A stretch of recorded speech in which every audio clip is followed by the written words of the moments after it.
Bom, em primeiro lugar, uma boa noite a todas, boa noite a todos. Quero cumprimentar as minhas colegas e o meu colega de mesa e dizer que estou muito feliz de participar de um momento tão importante, uma discussão tão relevante, e eu acredito que muita coisa aqui já tenha sido discutida, e tal sorte que talvez eu retome algumas discussões que já foram levadas a cabo aqui. Enfim, todas as posições aqui me acrescentaram muito e também retiraram muito do que eu ia falar, né? Mas o que é ótimo, e daí a gente vai ter mais tempo para poder discutir. Pois bem, o tema que me restou, eu falo um pouco sobre a crise, né? Falar sobre essa relação entre direito e crise, que de alguma maneira já foi mencionada nas suas mais diferentes acepções, e eu acredito mais nas suas consequências, pelos colegas e pelas colegas aqui presentes. Tal sorte que eu quero falar um pouco mais especificamente da crise enquanto um dado estrutural do capitalismo, porque o que nós notamos aqui, e é um pouco acho que do resultado, da consequência do que a Carolina acabou de falar agora, né? Ou seja, dessa aposta no direito como um veículo de transformação social, dessa aposta na forma jurídica como algo que possa nos libertar. Eu acho que essa mesma ilusão ela está presente também quando se trata de falar a respeito da crise, sobre o que é a crise. E tal sorte que eu considero que há pelo menos dois fatores que são negligenciados quando se trata de falar da crise, pela maioria dos analistas, né?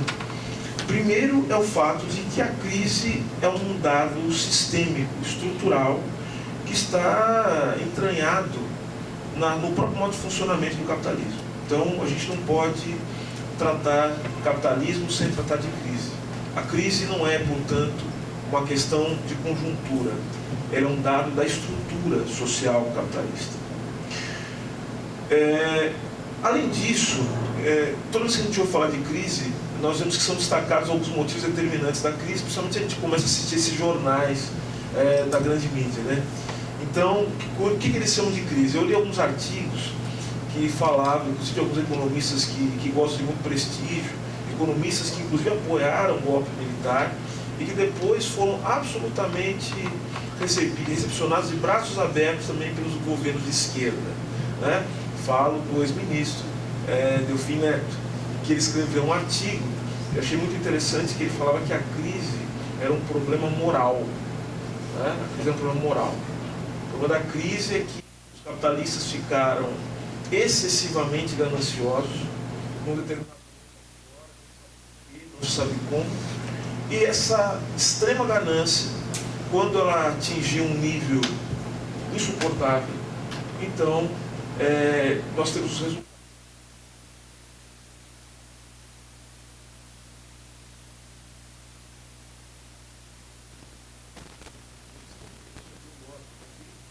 É que jogam a crise como um problema físico, um problema.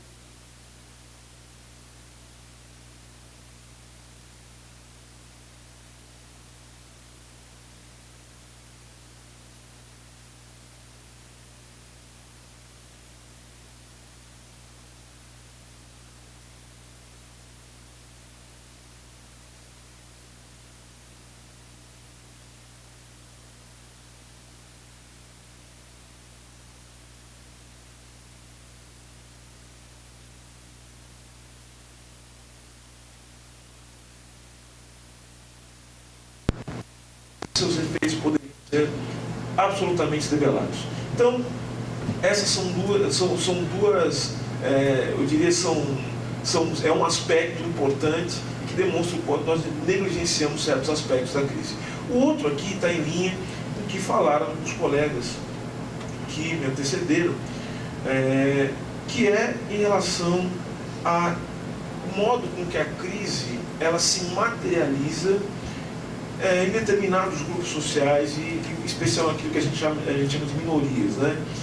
Minorias, sociologicamente, nós caracterizamos como grupos sociais identificados com processos históricos de discriminação, e discriminação que é sistemática, processual, feito uma a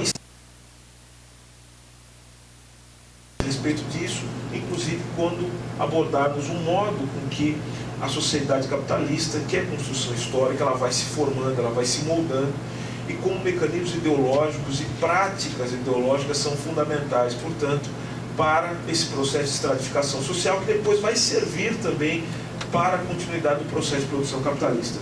Então, parto dessas duas, do que eu chamo desses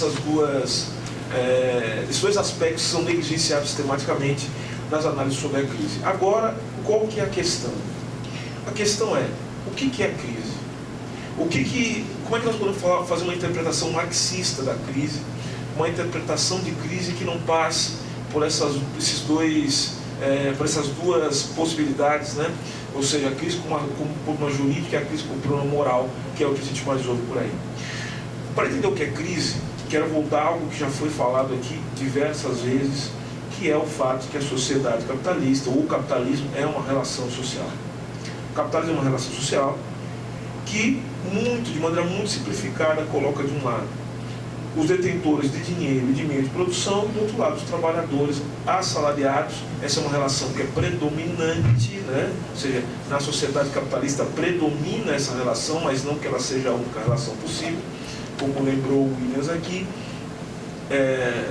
há uma assimetria, né, nas relações sociais, onde predomina o capitalismo. Muitas vezes você pode ter trabalho escravo ou trabalho servil em determinadas formações sociais. Mas a grande questão é que a relação social capitalista ela tem um objetivo, né? E o objetivo fundamental é a produção de mercadorias, a fim de que da troca mercantil se obtenha mais dinheiro do que aquele que se investiu, do que aquele que se colocou no processo de produção capitalista. Enfim, o capitalismo se define como um processo socialmente orientado para o acúmulo de capital, resumindo. Mas ainda que a base da relação mantenha-se a mesma, a produção capitalista será organizada das mais diferentes maneiras, e isso irá variar de acordo com o local, com o desenvolvimento tecnológico, com as condições dos trabalhadores, com as condições políticas. Em suma, as formas de acumulação podem variar a fim de garantir a expansão do capital, o aumento da produtividade e a obtenção do lucro. Uma sociedade de troca mercantil, como eu já disse, não é um dado natural, mas uma construção histórica, e dessa forma o mercado não poderia existir sem instituições como as instituições políticas e todas as outras instituições que estão vinculadas à maior dessas instituições, que é o Estado. Então, como muito bem falou aqui Carolina, o Estado ele tem que fazer a mediação, ele tem que garantir essa divisão social que os liberais eles ideologicamente constituem como aliás, é o pressuposto do liberalismo, essa construção da sociedade enquanto uma divisão de um lado Estado, de outro mercado ou sociedade civil, como queiram chamar. Mas enfim, o Estado é fundamental para garantir a manutenção dessa relação e a mediação que torna possível o equilíbrio dessa relação, que é sempre tensa. Então vejam que o Estado é fundamental, tanto na manutenção da concorrência, que é um aspecto também estrutural das condições de sociabilidade do capitalismo, concorrência que se dá entre os detentores do capital, mas também entre os trabalhadores. Já foi explorado isso aqui de maneira muito bem feita. Mas também manter uma outra questão, que é a relação salarial.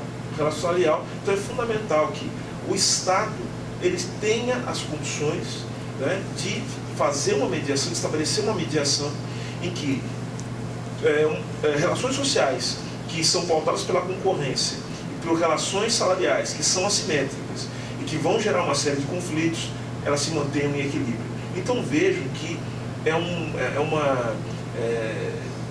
nós estamos falando aqui de uma sociedade cuja ordenação, cuja manutenção das condições e cuja reprodução é muito complicada, é muito sofisticada, muito sofisticada.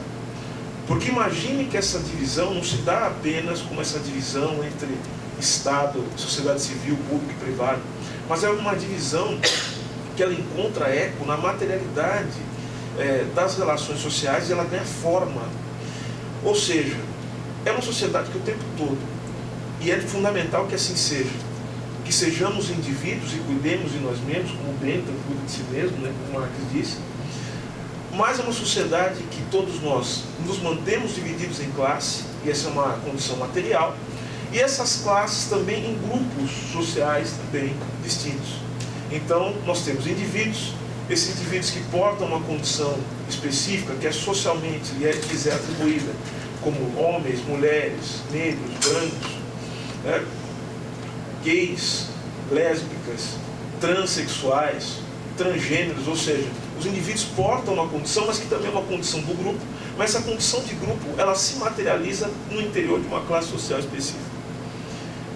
Então, e é fundamental entender isso, e por isso a importância de se falar também dessas determinações, que acabam sendo determinações identitárias, porque elas não podem ser compreendidas fora dessas relações entre classes, entre grupos, e dessa mediação entre público e privado, entre Estado e sociedade civil, que é feita a partir do Estado. Então veja que o Estado é fundamental, inclusive, para mediar essas relações identitárias. E uma das formas de mediação das relações identitárias e a produção de um consenso no meio de tanto conflito é o discurso da nacionalidade.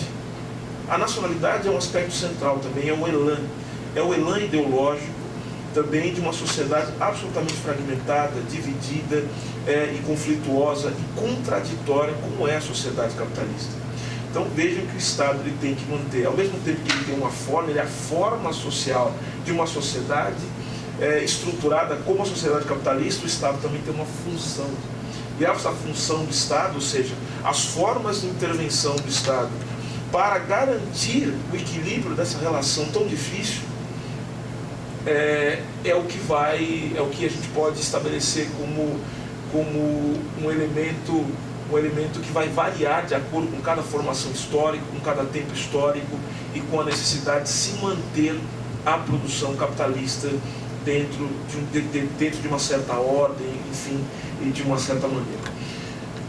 Então vejam, o que está colocado aqui é que o capitalismo ele precisa de, além de condições objetivas, e aqui eu estou me referindo especificamente às possibilidades materiais de desenvolvimento das relações sociais capitalistas, ele precisa também de condições subjetivas, que também já foram estabelecidas aqui.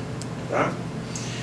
E só para lembrar uma coisa, quando eu falei agora há pouco sobre essa divisão de classe, grupos de identidades, e como isso é estruturado, e como isso vai criando uma certa estratificação social, quero dizer que a relação salarial e os pressupostos da concorrência terão também essas relações identitárias como absolutamente centrais para a sua naturalização e legitimação. Estou falando de uma coisa muito clara aqui, muito direta. O racismo, o machismo, as formas de discriminação, elas terão um peso muito importante na definição das relações salariais e nos pressupostos da concorrência. Isso é importantíssimo dizer. Salários mais baixos para as mulheres, salários maiores para homens brancos, salários mais baixos para homens negros do que para mulheres brancas e homens brancos. Enfim, o modo com que pessoas que têm certa identidade de gênero ou então que têm orientações sexuais que não são heteronormativas, enfim, como elas são também colocadas em certos lugares do trabalho para fazer aquilo que Marx chamava dos trabalhos improdutivos, dos trabalhos que não produzem, né? Que não se colocam dentro da condição de produção de mais-valia. que são, né, os cabeleireiros, manicures e coisas do gênero, que são trabalhos que têm um papel, vamos dizer, importante na reprodução da sociedade capitalista, mas que não estão no centro da produção, que muda de forma. Por exemplo, são os trabalhos que foram eliminados depois da crise, depois da queda dos 13 anos de glória e do reformismo de baixa-intensidade, como foi dito. A gente tem alguns estudos, né? Se não me engano, o Márcio Pockmann, da Unicamp, fez um estudo demonstrando o seguinte, que essa perda de empregos que nós tivemos nos últimos anos, né, por conta da crise, nos últimos anos, quer dizer, nos últimos 2 ou 3 anos, são empregos, são trabalhos precários. Manicure, pedicure, segurança, todos esses trabalhos foram sendo destruídos. Não são trabalhos da indústria, não são trabalhos em que se paga um salário, onde se tem uma relação salarial cidadã. São trabalhos improdutivos. Então, e são trabalhos que geralmente são feitos por pessoas negras, por gays, enfim. Então, isso é importante dizer. Há uma materialidade, portanto, nessas relações identitárias que muitas vezes são negligenciadas e que nós temos que retomar, inclusive, para entender quais são os limites também das reivindicações identitárias, né? Então, o que nós estamos vendo aí, a crise está produzindo monstros, né? Como não pode deixar de ser. E eu acho que a eleição dos Estados Unidos demonstra também os limites de uma discussão identitária e achar que essas discussões também, por si só, se levar em consideração as questões econômicas, vão barrar o processo do fascismo, que é a única maneira do capitalismo se reproduzir num contexto como esse, né? Então, e aproveito para dizer uma coisa, né? Eu li até um artigo interessante hoje que diz o seguinte: o problema não é se o Trump ele fracassar, o problema é se ele for bem sucedido. Aí nós vamos ter problema. Bem sucedido no seguinte sentido, de amainar, né, a sensação de crise, que foi exatamente o que levou, o modo que as pessoas sentem a crise que levou a sua eleição. Se ele conseguir fazer isso, e ele tem possibilidade de conseguir fazer isso, né, utilizando as medidas, utilizando o Estado para tentar apaziguar os efeitos, ou seja, protecionismo e coisa do gênero, certamente que ele vai conseguir produzir um ambiente dentro dos Estados Unidos, não sem muitas mortes e muita destruição no resto do mundo. Certamente ele conseguirá passar a mensagem de que ser como ele, ser fascista, ser sexista, ser o que há de pior, pode ser fundamental para a gente tirar a economia capitalista da lama, e mais uma ilusão de que a gente vai cair. E os mortos, a pilha de corpos vai se multiplicar ao redor do mundo, das periferias do mundo. Eu não tenho dúvida disso. Pois bem, como eu disse, o capitalismo precisa de condições subjetivas. Então aqui já foi falado de maneira muito adequada sobre o papel das instituições e como essas instituições elas são dispositivos para a formação de subjetividades. Há mecanismos de subjetivação. Os indivíduos, portanto, precisam ser formados, adaptados, eles precisam ser constituídos do ponto de vista psicológico, do ponto de vista relacional, para atuar no interior de uma sociabilidade determinada como a do capitalismo. É algo que eu falo um pouco agora no meu último artigo, que vai sair daqui a um mês, que é o meu pós-doutorado, né? Que é sobre a crítica da subjetividade jurídica em Sartre, né? Que é o livro, né? O livro de Sartre, Lukács e Althusser. Então falo um pouco de como o marxismo ele viu, como ele fez essa crítica da formação do sujeito no interior das condições históricas e materiais do capitalismo. Nisso, prezados e prezadas, resulta o fato de que o indivíduo precisa tornar-se um trabalhador, um capitalista, você precisa naturalizar a separação de Estado e sociedade civil, a determinada classe ou grupo. Esse processo muitas vezes passa pela incorporação de preconceitos e discriminação que serão atualizadas para funcionar como um modo de subjetivação no interior do capitalismo. Esse processo não é espontâneo, pois os sistemas de educação, como foi dito aqui, os meios de comunicação de massa são aparelhos que funcionam justamente na produção dessas subjetividades.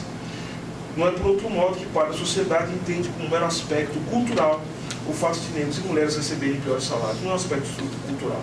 Por que não é um aspecto cultural tão somente? E aí podemos falar agora da crise. Veja, o Estado ele tem a função dentro de uma certa estrutura, de estabelecer essa mediação entre público e privado.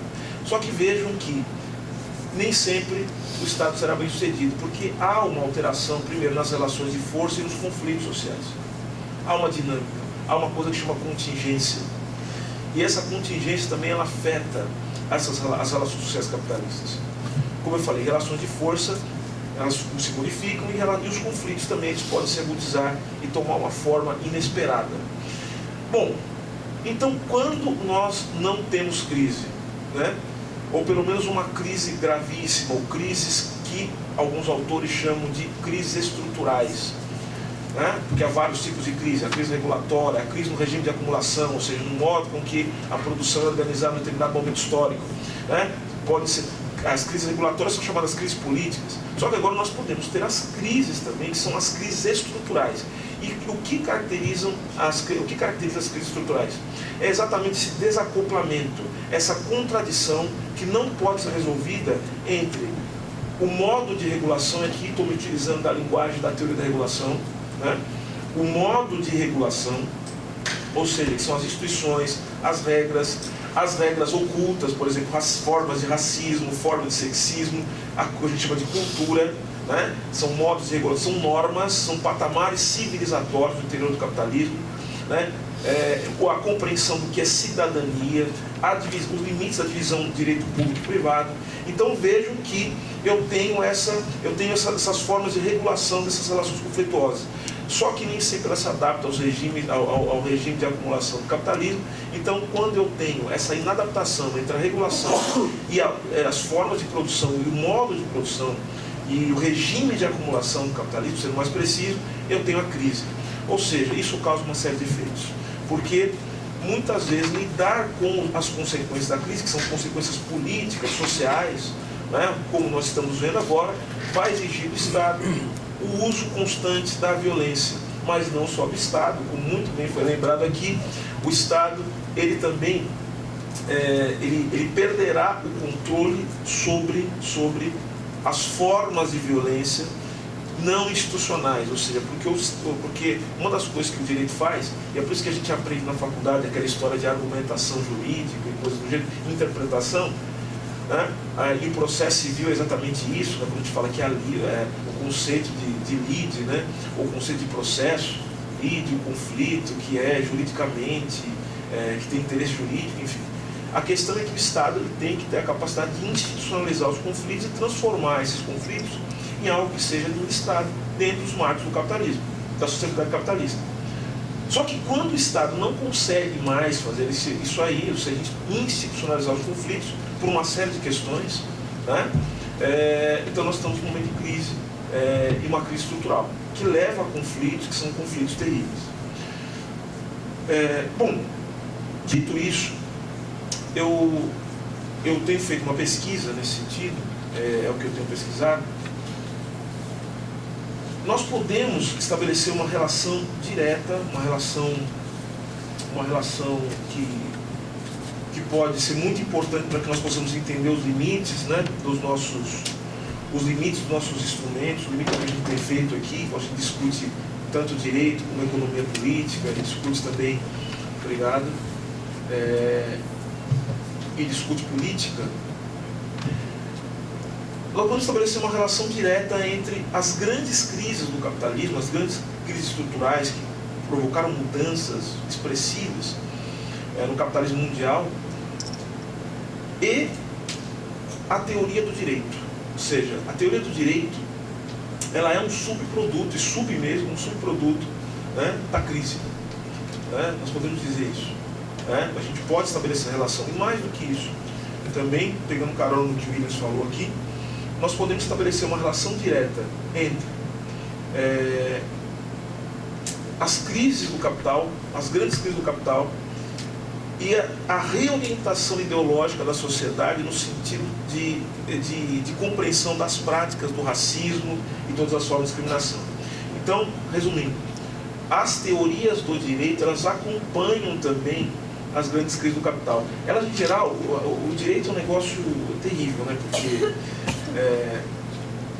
eu falei que ele é um subproduto da crise, mas é pior ainda, né? Muitas vezes a teoria do direito,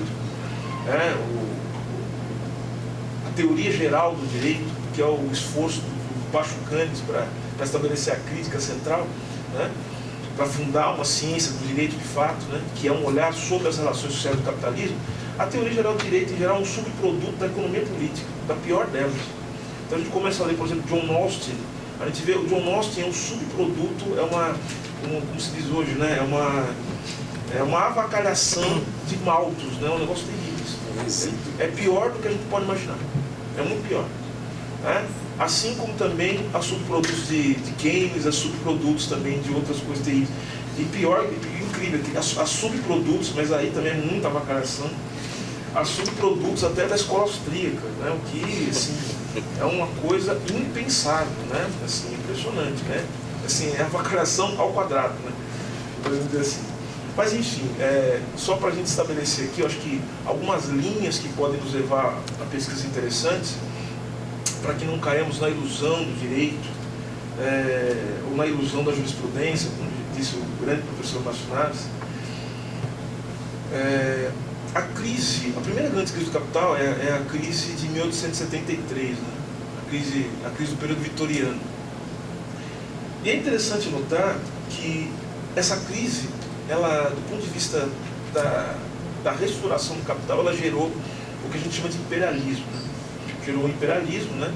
O imperialismo, ele não é ele não nasceu da vontade, né, de conhecer outros povos e coisas do gênero. Não, é uma crise de superacumulação do capital. As crises gerais são de superacumulação. Então, é necessário, portanto, assim, universalizar aquelas mercadorias. Ou seja, eu tenho uma relação de disparidade entre produção e consumo. Então é necessário, portanto, reorganizar o espaço e o tempo. Né? Fundamental falar disso. Reorganizar o espaço e o tempo. Criar uma nova matriz temporal e uma nova matriz espacial. O capitalismo é isso. Ele tem que produzir o tempo todo matrizes temporais e matrizes espaciais novas para se reconfigurar. A perda dessa capacidade é o colapso. Então tem que haver essa capacidade, essa plasticidade de reorganização do tempo e do espaço. Então foi isso que aconteceu. A reorganização do tempo e espaço, né, levou então ao imperialismo. O imperialismo levou ao colonialismo, e o colonialismo teve como subproduto, né, a ideologia do racismo científico, que chega até o Brasil. Então, a conquista, o assassinato, a morte dos povos de África, da Ásia, da América Latina, é um resultado direto de relações materiais, que são, né, a deflagração das forças do capitalismo para além dos limites nacionais. Né? Então, eu tenho o imperialismo como esse dado central. E se a gente começar a olhar a teoria do direito, a gente vai perceber que os teóricos do direito, aqueles pelo menos que são os mais bem-sucedidos, os mais lidos e que chegam até nós, são exatamente os autores da chamada escola histórica do direito. Então, são autores que estão reforçando o caráter nacional, ou seja, o direito é como a língua, como diz Carl von Savigny, o direito é como a língua, o direito o direito é o espírito do povo e coisas do gênero. Então vejam que eu tenho aí já um discurso que vai ser fundamental para dar ao direito. Veja, o direito é uma forma, o direito o Pachucanes, acho que todo mundo aqui já ouviu falar muito de Pachucanes, e nunca é demais a gente ouvir falar de Pachucanes, porque o Pachucanes é o ponto de não retorno. Eu gosto desse termo. O Pachucanes é o horizonte insuperável da teoria geral do direito, não tem jeito, né?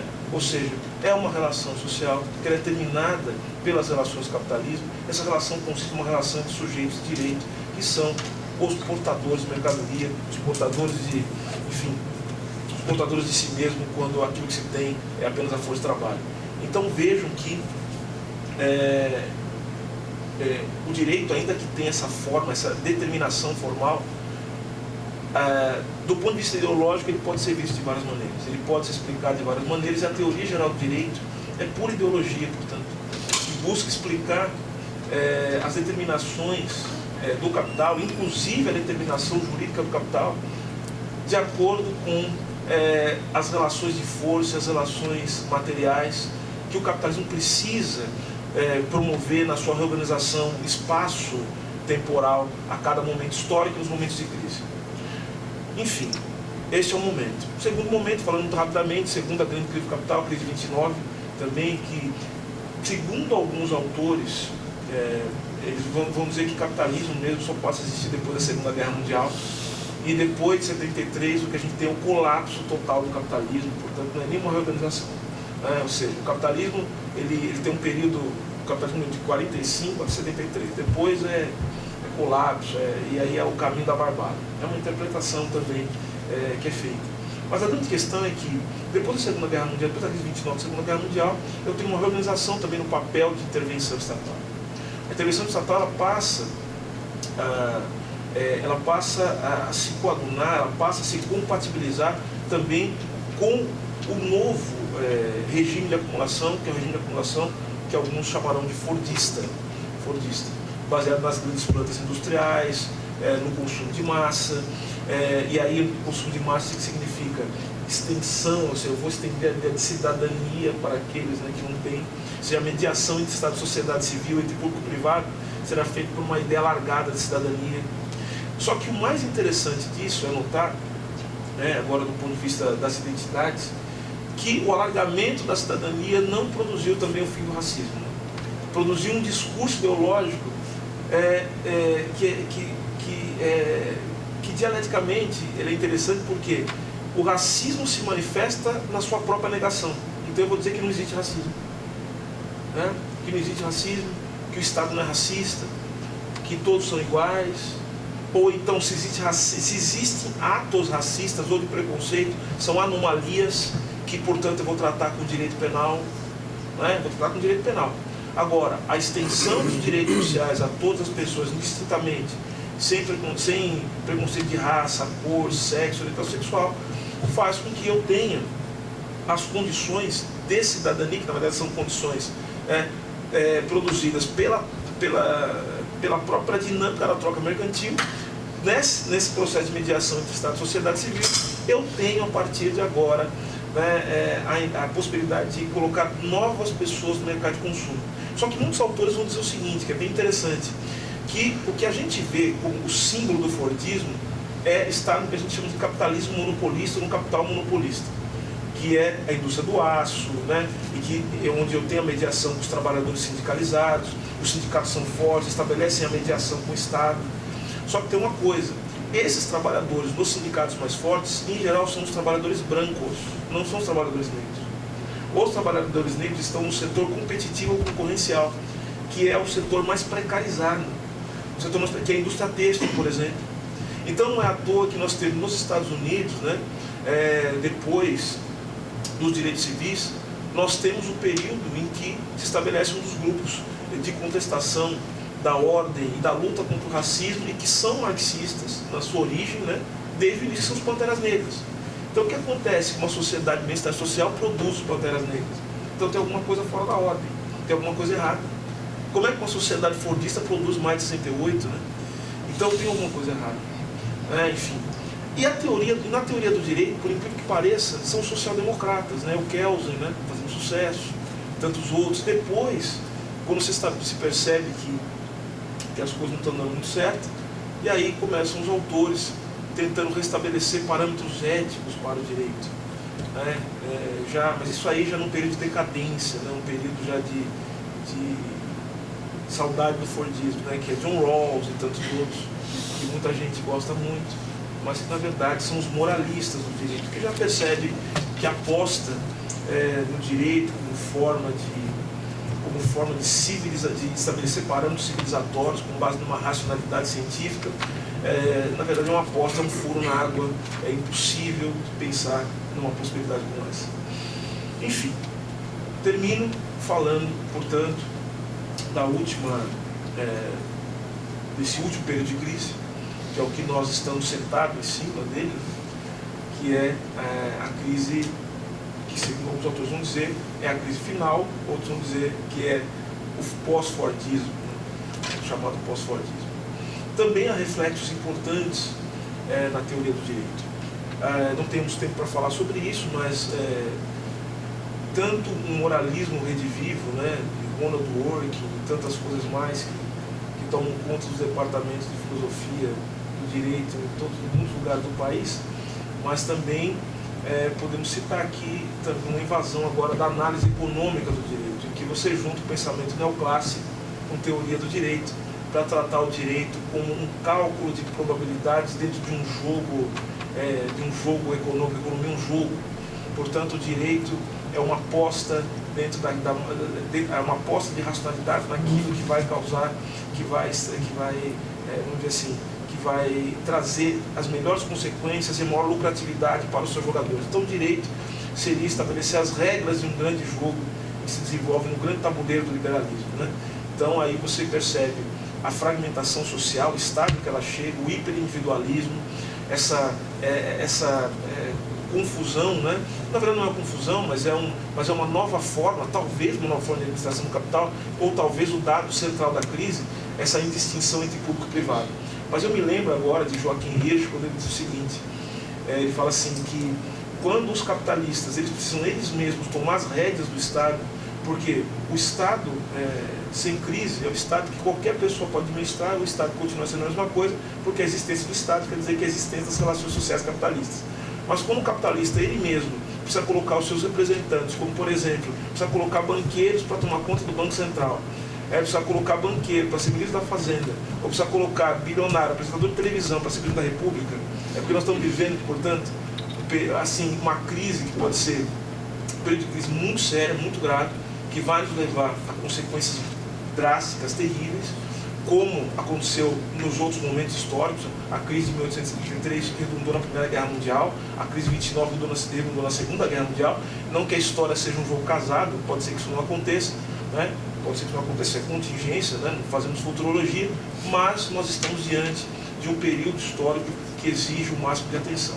E talvez seja nesse momento, como também disse a minha colega aqui, Carolina, que nós temos que estar atentos para constituir pensar em novas formas de sociabilidade, mais do que isso, praticar novas formas de sociabilidade, né?